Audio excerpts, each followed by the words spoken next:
બોલો. અને page number 133 ખોલો બધા કલ્લોળનું પાઠ્યપુસ્તક. એની અંદર પાઠ નંબર ન મળે તો આપણે દરેકે પેજ નંબર ગોતવાના. 133 પેજ નંબર ઉપર આપણે પહોંચ્યા હતા. ત્યાં સુધીનું આપણે પૂરું કરેલું છે. શું શું કર્યું હતું? એક બગીચાનું ગીત હતું અને આપણે આપણા કામ ક્યાં ક્યાં જાતે કરીએ છીએ અને કયા કામ આપણે મમ્મી પપ્પા દાદા અને દાદી કરી આપે છે. ત્યાર પછીનું આપણે 133 પેજ નંબર ઉપર જુઓ શું કીધું છે? ચકલીની સવાર. શું કીધું છે? ચકલીની સવાર. સવાર પડી, ચક ચક ચકલી જાગી, તેણે ગીત ગાયું ચી ચી ચી. ચકલીનું નામ શું છે ખબર છે તમને? ચક ચક. ચકલીનું નામ શું આપ્યું છે? ચક ચક નામની ચકલી છે. એણે જાગી અને કયું ગીત ગાય છે? ચી ચી ચી. બાજુની ડાળે ચમચમ ચકલીએ બૂમ પાડી, ગુડ મોર્નિંગ ચક ચક. એટલે કે બાજુના ઝાડ ઉપર પણ એક ચકલી રહેતી હતી. તેનું નામ શું હતું? છમ છમ. તેણે ચકલીનું ચી ચી અવાજ સાંભળ્યો એટલે એણે ગુડ મોર્નિંગ ચક ચક. ચક ચક છે એ ગીત ગાતી હતી એટલે એણે ગુડ મોર્નિંગ કહ્યું. ચક ચક ચક શું કહે છે? Very good morning. તો છમ છમ શું કહે છે? શું કરીશ આજે? તો ચક ચક શું કહે છે? બસ મજા મજા. આજે નિશાળમાં જઈશ ને બાળકો સાથે વાતો કરીશ ને ગીતો ગાઈશ ચી ચી ચી. ચમ ચમ. તો હું પણ આવીશ. આ બંને ચક ચક અને ચમચમ છે એ બંને સવારમાં વાતો કરતી હતી. હવે જુઓ 134 પેજ નંબર ઉપર ચકલીની સવાર તમારે સારા અક્ષરે લખવાનું છે. ચકલીની સવાર સૌથી પહેલી લીટી છે તેની અંદર તમારે લખવાનું છે ચકલીની સવાર. કઈ કરવાનું નથી. સારા અક્ષરે આખો ફકરો છે તમારે નીચે લખવાનો છે. હવે સૌથી પહેલી લીટીની અંદર લખો સવાર પડી. સવાર પડી. ત્યાર પછીનું લખો ચક ચક ચકલી જાગી. ચક ચક નામની ચકલી જાગી, તેણે ગીત ગાયું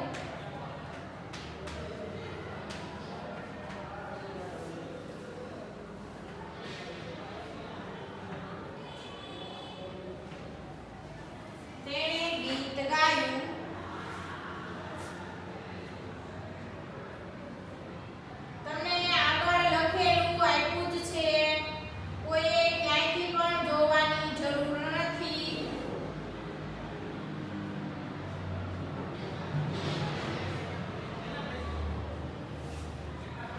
તેણે ગીત ગાયું ચી ચી ચી. ત્યાર પછીનું બાજુની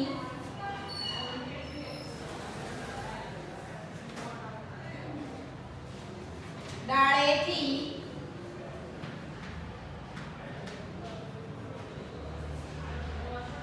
ચમચમ ચકલીએ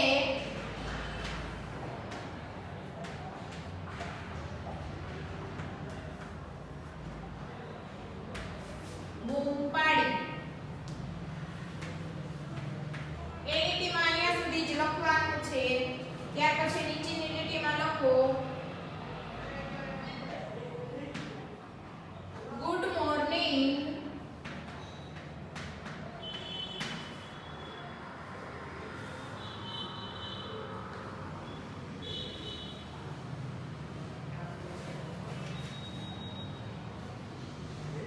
ત્યાર પછી હવે ચક ચક બોલે છે.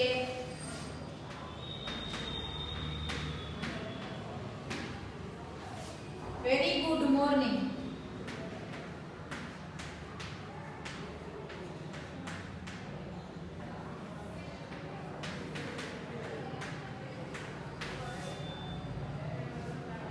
સારા અક્ષરે જોઈ લખવાનું છે. ત્યાર પછી હવે ચમચમ બોલે છે. શું કરીશ આજે?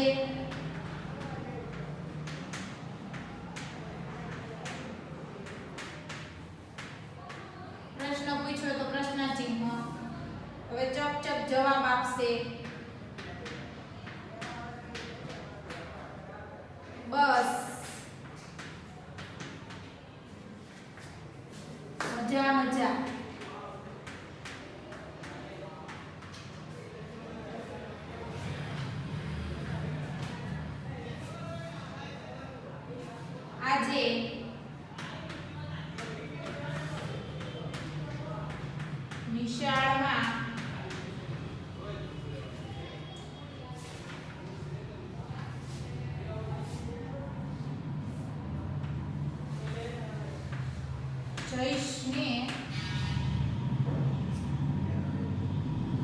આજે નિશાળમાં જયેશને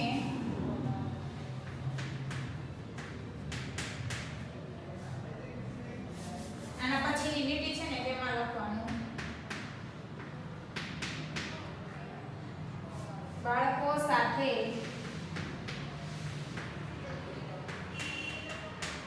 વાતો કરીશ. તમને ઘણી બધી જગ્યા આપી છે. તમને એવું લાગે કે મારે અહીંયા લીટી ઘટે એવું છે તો આપણે નવી લીટીથી ચાલુ કરી દેવાનું.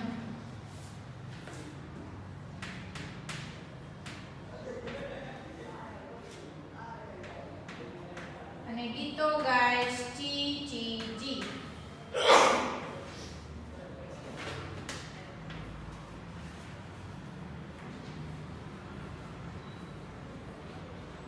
હવે ચમચમ ચકલી બોલે છે.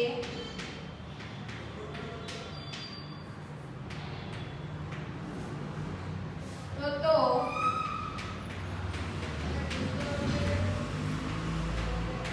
હું પણ આવીશ. પેજ નંબર 134 ઉપર તમને જે કોરી લીટીઓ આપેલી છે તેની અંદર તમારે સારા અક્ષરે આ લખી નાખવાનું છે. વચ્ચે લખવાનું ચકલીની સવાર અને ત્યાર પછીના જેટલી ચકલી બંને ચકલીઓ વચ્ચે જે કંઈ પણ વાત થઈ છે તમારે લખવાની. નીચે તમારે 1 2 3 જે લીટી વધે એ ભલે વધતી, એમાં કંઈ પણ આપણે કરવાનું નથી. અને ત્યાર પછીનું જુઓ, સરસ મજાની તમને એક વાર્તા આપી છે. વાર્તાનું નામ છે કામગરી મરઘી. કામગરી એટલે કે કામ કરનારી. કામગરી એટલે શું થાય? કામ કરનારી. કામગરી એટલે કામ કરતી. કામગરી મરઘી એટલે કામ કરતી મરઘી. જો શું કહે છે કે એક હતી મરઘી, કર્મી એનું નામ. જો યાદ રાખજો, મરઘીનું નામ શું છે? મરઘીનું નામ છે કર્મી. શું છે? કર્મી. કર્મી નામની એક મરઘી છે. બોલે કલક કલક કલક, કામ કરે ચકાચક. અને ચડ્યો એક ઘઉંનો દાણો. કલક કલક કલક, એ કામ કઈ રીતે કરે છે? ચકાચક કામ કરે છે. અને બોલે છે કઈ રીતે? કલક કલક બોલે છે. અને કામ કેવું કરે છે? ચકાચક એટલે કે ખૂબ સરસ અને ચોખ્ખું અને ઝડપથી કામ કરે છે. એ ઘઉંનો દાણો વાવશે કોણ? એને પૂછ્યું. એને ઘઉંનો દાણો મળ્યો તો એને પૂછ્યું કે ઘઉંનો દાણો કોણ વાવશે? તો હું નહીં વાવું, કૂતરાએ કહ્યું. હું નહીં વાવું, બિલાડીએ કહ્યું. હું નહીં વાવું, વાંદરાએ કહ્યું. હું નહીં વાવું, મોરલાએ કહ્યું. તો ત્યાં મરઘી એકલી જ ન હતી, તેની સાથે કૂતરો, બિલાડી, વાંદરો અને મોરલો પણ હતો. તો આ ચારે છે એ ઘઉંનો દાણો વાવવાની ના પાડી.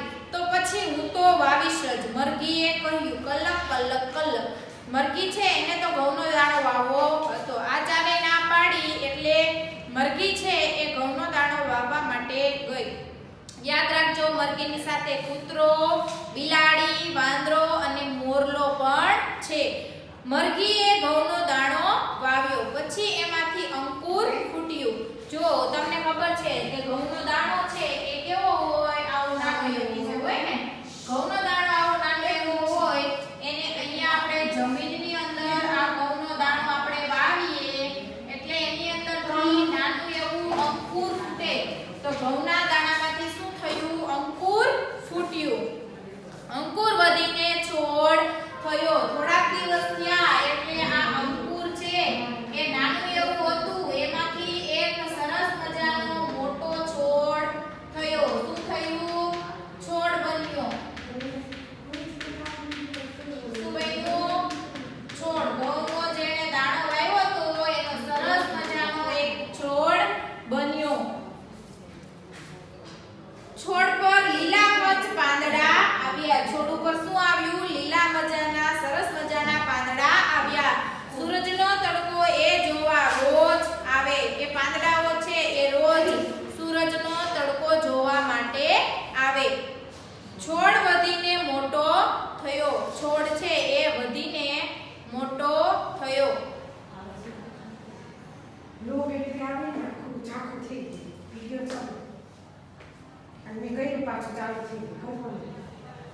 શું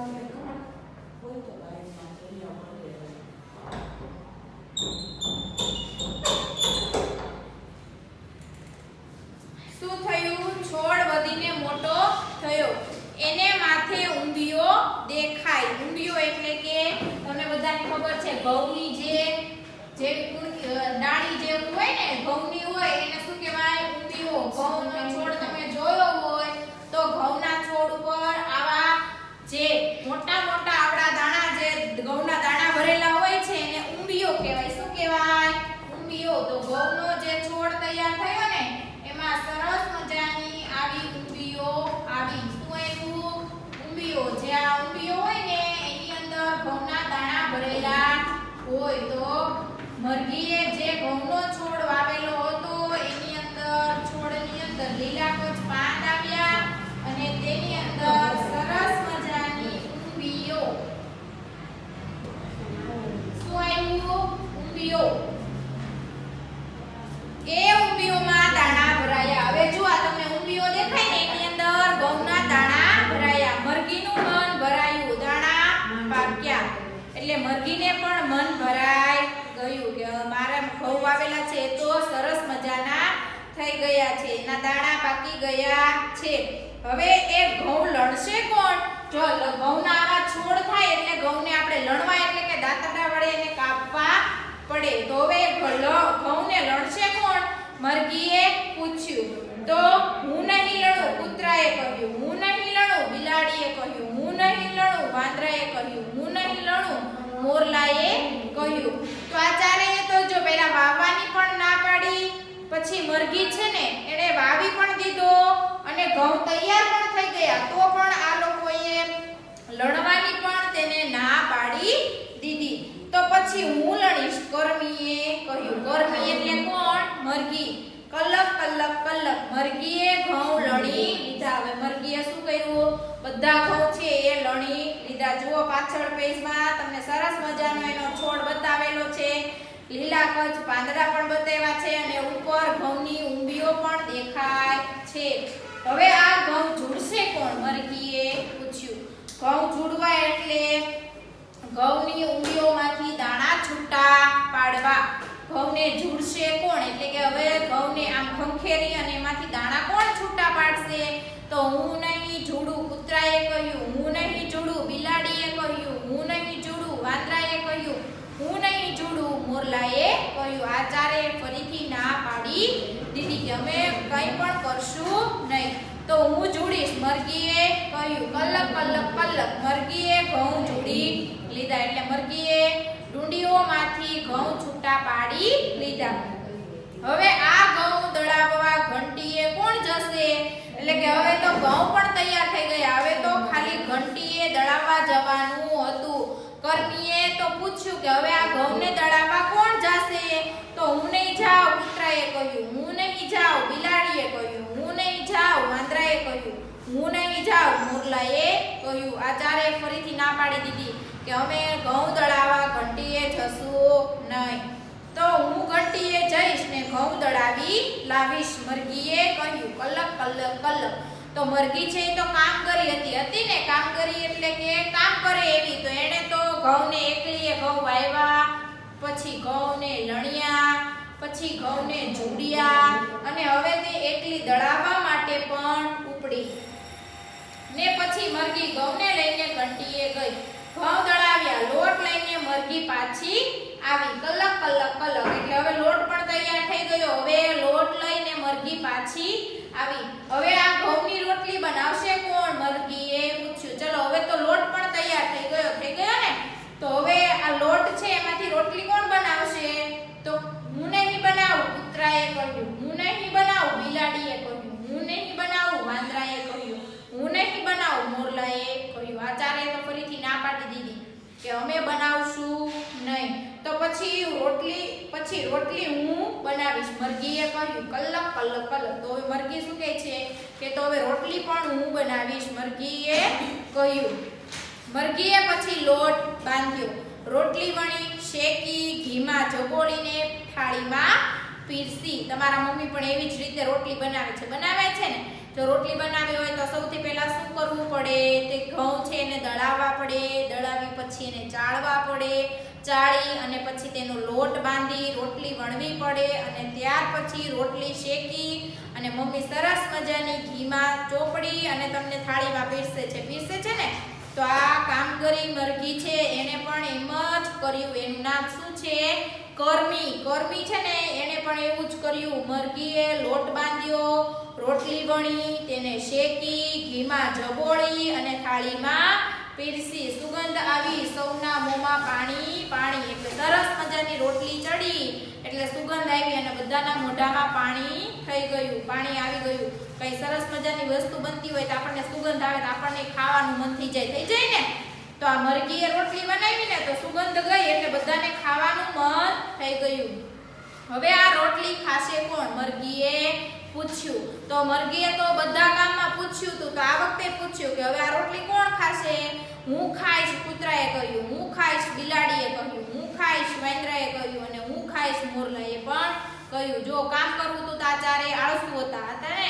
એને કામ કરવું તો બધાને ના પાડી. હું નહીં કરું, હું નહીં જોડું, હું નહીં લણું, આ બધાની આ ચારેય ના પાડી. પણ રોટલી તૈયાર થઈ ગઈ, કેવા સરસ મજાના તૈયાર થઈ ગયા, ખાવા થઈ ગયા ને. કે ચાલો હું ખાઈશ. તો પછી મરઘી શું બોલી? ના રોટલી તો હવે હું જ ખાઈશ. મરઘીએ કહ્યું કલક ને મરઘી રોટલી ખાઈ ગઈ. રોટલી બનાવવા માટે કર્મીએ કેટલું કર્યું હતું? ખરી મહેનત અને એની એકલીની જ હતી ને. એટલે કે આ પાઠમાંથી વાર્તામાંથી આપણને શું કહેવા માંગે છે કે જે મહેનત કરે એને વસ્તુ એટલે કે એને એનું ફળ મળે. જો તમે પણ પરીક્ષાની અંદર પ્રશ્નના જવાબ લખવાના હોય, જો તમે વ્યવસ્થિત વાંચેલું અને લખેલું હોય તો તમે વ્યવસ્થિત લખી શકો અને તો તમને રિઝલ્ટ સારું મળે, બાકી કંઈ મળે નહીં. તો આપણે મહેનત તો કરવી પડે. જેમ આ મરઘીએ મહેનત કરી, કઈ ઘઉંનો દાણો મળ્યો તો દાણાને વાવ્યો, એનો છોડ બન્યો, પછી એમાં કુણ લીલાછમ પાંદ આવ્યા, ઊંબીઓ આવી, ઘઉંના દાણા ફૂટ્યા, પછી એને તેણે લણ્યા, ઝૂડ્યા, પછી ઘઉં દળાવવા ગઈ, રોટલી બનાવી અને સરસ મજામાં ઘીમાં જબોળી અને એકલીએ ખાધી. કેમ કે એને મહેનત કોણે કરી હતી? એને એકલીએ. જો હમણાં વાંદરાએ, કૂતરાએ, બિલાડીએ, મોરલાએ આને મહેનત કરવા લાગી હોત તો એ બધાને પણ રોટલી ખાવા મળત. પણ મરઘીએ એકલીએ મહેનત કરી હતી એટલે એને કોઈને પણ રોટલી આપી નહીં. એટલે જો આપણે પણ મહેનત કરીએ તો આપણને રિઝલ્ટ મળે, બાકી મળે નહીં. બાકી તો આપણે પણ શું થઈએ? ફેલ થઈએ ને, નાપાસ થઈએ. તો આ વાર્તા ઉપરથી આપણને આવું જ શીખવા મળે છે કે આપણે વ્યવસ્થિત સારી રીતે ભણવું જોઈએ અને મહેનત કરવી જોઈએ. છેલ્લું શું કીધું છે કે આ વાર્તામાં નહીં કેટલી વખત આવે છે? ચલો ગણો તો બધા. ઉપરથી આગળના પેજથી નહીં ગણતું જવાનું છે. હું નહીં આવું, હું નહીં વાવું, હું નહીં લણું, જે હોય ને એમાં જ્યાં નહીં આવેલું છે ને એ આપણે લખવાનું છે. ગણો ચલો ફટાફટ. તમારે જ ગણવાનું છે. તમે મને કહેશો ને એમાં જવાબ લખવાનો છે. ચલો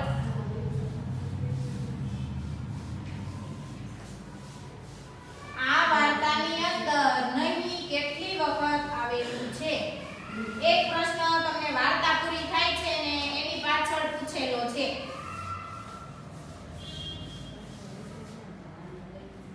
છેલ્લો એક પ્રશ્ન પૂછેલો છે કે આ વાર્તામાં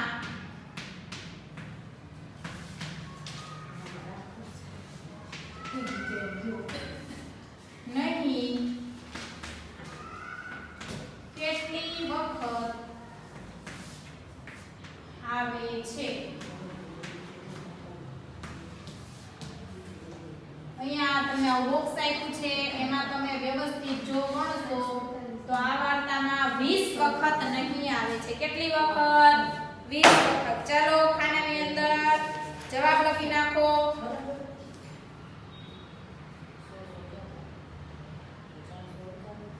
ચલો વ્યવસ્થિત લખો 20. ચલો આજની વાર્તા છે એ વ્યવસ્થિત તમારે યાદ રાખવાની છે, આગળનું ગીત છે તે વ્યવસ્થિત યાદ રાખવાનું છે અને નીચે પ્રશ્ન પૂછો એનો જવાબ પણ વ્યવસ્થિત લખી નાખવાનો છે. હવે આગળનું છે આપણે આવતા પીરિયડની અંદર જોઈશું. આજનો લેક્ચર આપણે અહીંયા પૂરો.